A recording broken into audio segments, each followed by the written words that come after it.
hay-adda samafalka Al-Mustaqiim oo gacanta ku haysa waxbarashada ku dhawaad 200 oo caruur ah kuwaas oo isugu jira agoon iyo danyar ayaa maanta waalidiinta agoonta u qaybisay raashin lagu talagalay afurinta. Dadka la gaarsiiyay waa 110 qoys oo ah waalidiinta caruurta agoonta ah ee wax ka barta hay-adda Al-Mustaqiim.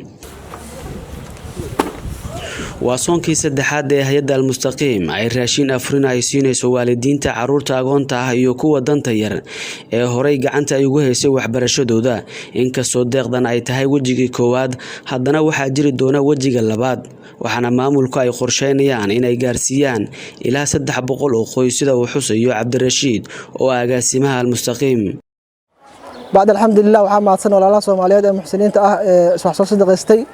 intaas kadib waxaan maanta afurin u sameeynay 110 qoys oo agoon ah oo aan u qaybinay sida arkaysiin raashinka qaybihiisa kala duwan sida caadada oo ahaydna maanta waa noo qabsantay alxamdulillah 110 kaas qoys ayaa maanta raashinka qaybihiisa kala duwan u qaybinay. waxaan rabnaa inaan si gaar ah ugu mahadcelino gudoomiyaha hay'adda Cabdixakiin Cabbaas oo arintan kaalin weyn ka qaatay. sidoo kale waxaan eegana si gaar ah ugu mahadcelinaynaa walaalaha muxsiniinta ah ee soo garab istaagay ee arkaysiin 110 qoys wixii la siiyay raashinka qaybihiisa kala duwan lacagooda soo baxsadeen. waxaan leenahay miisaanka aakhir Allah idin saaro, badal qeyr Allah idinku bedelo. marka tan waxay ahayd wajiga koowaad ee afurinta qoyska agoonta ah. insha Allah taala waxaa jiri doona waji labaad oo aan dan yarta aan u sameey doono doo Ilaahay yiraahdo. marka waxaan leenahay walaalaha Soomaaliyeed waxaan ugu baaqaynaa iyo dhammaan muxsiniinta ee na dhageysanayo na maqlaayo in ay noo soo garab istaagaan. Cabdiladiif iyo Xabiibo Shiino oo ka wada tirsan howlwadanada hay-adda Al-Mustaqiim ayaa warbaahinta ugu waramay qaybinta raashinkan oo ku soo aaday xilli lagu guda jiro bisha barakeysan ee Ramadaan, isla markaana ay aad ugu baahnaayeen dadkan danta yar. maanta waxaan joognaa Al-Mustaqiim Foundation waxaan soo imaanay maanta afurinta 110 qoys oo agooman ah. جزاكم الله خير محلها مجتمع Soomaaliyeed meel walba aad joogtiin ka qayb qaadashada wanaagsaneed ka qayb qaadateen محلها mashruucan oo ah mashruuc aad iyo aad muhiim u ah bil barakeysan. marka ilaahay waxaan ka baryaynaa qof walba oo ka qayb qaadatay yani ajir iyo iimaan Allah ka siiyo. sidoo kale waxaan rabnaa inaan xasuusino in ay tahay qaybta koowaad insha Allah waxaana insha Allah ugu talagalnay 300 oo qofood. marka wajiga labaad insha Allah dadkii aan wali ka qayb qaadanin waxaan insha Allah u soo jeedinaynaa dhiirigelin ah in bisha barakeysan aad ka faa'iideysataan. waxaan kaloo aad ugu mahadcelinayaa dadka nagala soo qayb galay ee Mareykanka iyo Yurub oo dhan joogan ee dhalinyarada waalidiinta isku xil saaray inay ka qayb qaataan afurinta walaalahood agoonta ah. maanta waxa meeshan ku afursiinna waa 110 qofood oo qoysaska agoonta ah. waxaan kale u duceynaynaa ama aan rabaa inaan u duceysiin walaalaha ka qayb qaatay ee soo dhiibtay inay idin afursiyaan. Farxiye Axmed Iimaan oo kamid ah dadkii wax ka qaybanayay raashinkan ayaa dareenkeeda ka hadashay. waxaan halkan uga mahadcelinayaa Allahiina abuuray subxaanahu wa ta'aala caafimaadka maxaan ku dhahay tanasiiyay.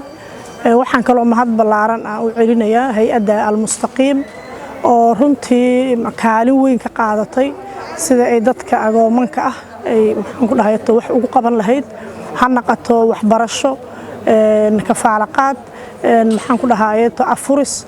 runtii mahad aad u ballaaran ayaan u celinayaa madaxda Al-Mustaqiim, macallimiinta, shaqaalaha dhammaan, kaamiramanada aad ayaan ugu mahadcelinayaa hawsha ay qabteen. meeshan maanta waxa ka dhacay wax oo wanaagsan bay ahaayeen, wax fiican ay ahaayeen. 110 qoys ayaa halkan waxa la siiyay afurinta ayaa la siiyay oo fayska koowaad ah. waxaa dhiman fayska labaad iyo fayska saddexaad iyo inta kale Ilaahay uu ka dhigay ayaa dhiman. marka mahad gaar ayaan u celinayaa dadkii la siiyay afurintana waxaan Ilaahay uga baryayaa in Ilaahay uu barakeeyo oo wax tar la uga dhigo. kuwii wax dhiibtayna Ilaahay ajar iyo xasanaad aan la soo koobi karin Allah ka siiyo. qaar kamid ah waalidiintii lagu yaboohay raashinkan ayaa dareenkooda warbaahinta ugu waramay. runtii waxaa laga dareemayay farxad, waxa ayna sheegeen inay aad ugu faraxsan yihiin in maanta ay helaan raashin, waxaana ay u mahadceliyeen hay-adda Al-Mustaqiim iyo dadkii dadaalka ku bixiyay in raashinkan la soo gaarsiiyo. si kastaba ha noqotee hay-adda Al-Mustaqiim ayaa ah hay-ad ay ka go'an tahay garab istaagga caruurta agoonta ah iyo kuwa danta yar waxaana haddii jeer ay hay-addu ay xoogga saartaa inay farxaan waalidiinta danta yar iyo kuwa haysta caruurta agoonta ahi.